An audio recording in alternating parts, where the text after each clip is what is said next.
the grass is always greener. You have people who are going from relationship to relationship to relationship, worse from job to job to job to job. And when I was younger, if you didn't like your job or if you didn't like your boss, the bad news was you had to stay there for a year, because if you left in anything less than a year, you would hurt your CV. They'd be like, why did you leave in under a year, And now again, particularly young people, there's no stigma to quitting. And it happens sometimes too quickly. Like if you're confrontation avoidant, and I've seen it happen, confrontation avoidant, I'm too afraid to ask my boss for a raise, so I just quit. I've seen it happen, right? Or I've been here for 4 months, I don't like the culture, I quit, right? Or I got in trouble at work, I hate my boss, I quit. And so people are quitting so much. My fear, like I don't mind if something's super toxic, get the heck out of there. Most places are not super toxic. Imperfect, yes, but toxicity is like there's a standard, and it's a high bar. And, or this doesn't fit my values, or this doesn't agree with my politics, I quit. My fear is that if we flash forward 5 years, there's going to be a disproportionately high number of people who have 8 jobs in 5 years. And what's going to happen is an employer is going to look at them and be like, I can't take the risk that you're going to stick around. I'm not hiring you. You sound like an amazing candidate, but you're too high risk for me.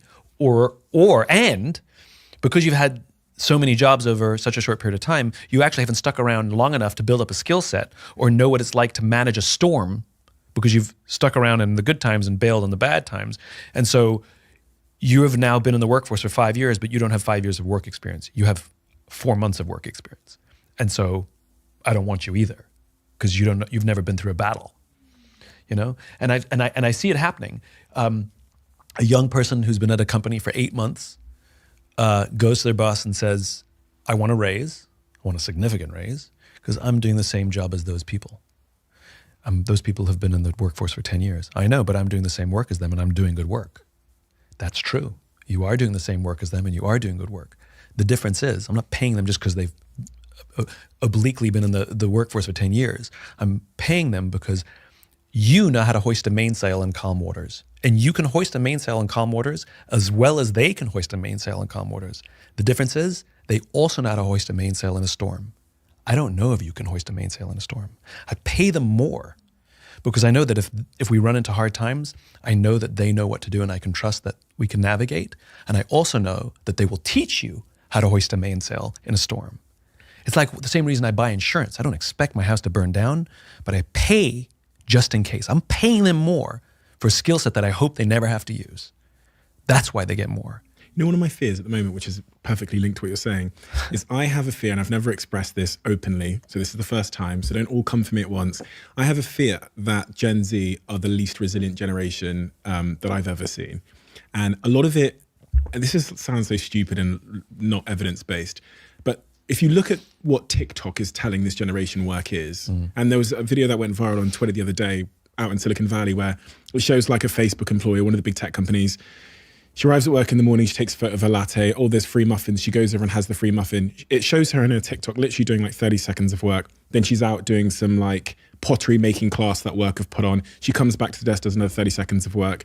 Then she's off to her work social. Mm-hmm. And I reflect on the storms that my father went through at work. Mm-hmm.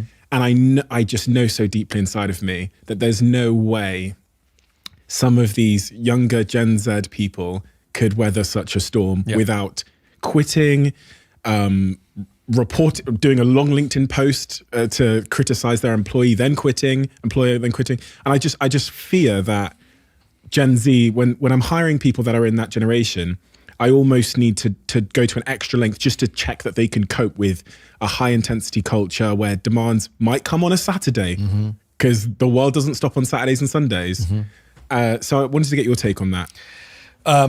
So let's examine both sides, right? Let's think of what's the balance and what are the costs, right? It is a generation that already was starting to ask these questions, but COVID forced the rest of us to ask these questions too, which is what is the definition of work, right? Like, what does a full-time job mean?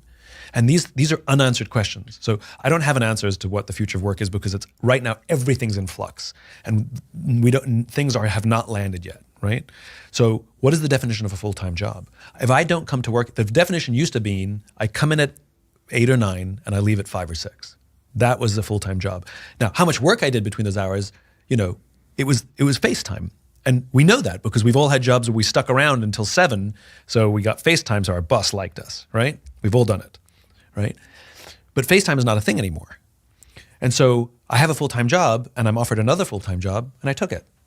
And we see this, like employees who are have productivity issues, and then they say that they're burnt out, and I know how much work you have. You shouldn't be burnt out.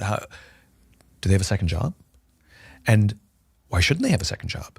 Well, we pay them benefits. So what? As long as they're getting their work done, do we care when? People all have side hustles. Even people who've got full-time come to work, everybody's got some sort of little side hustle.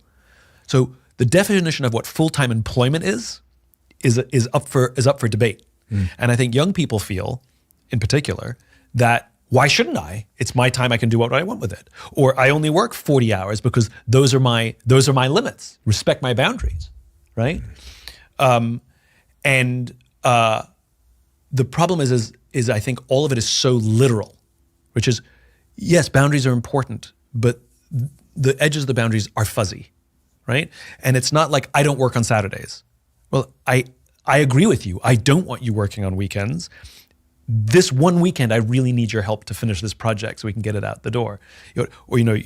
I don't take meetings after 5 o'clock. I agree with you. I think we should have that life balance. But today, I just need you to work till 6 to get this one project done. And to recognize that, so one of the things they're getting right is that we're married to work and we take our phones on holiday. We take our computers on holiday with us, and that work has ultimate say on our time. I agree. That should go the way of the dodo.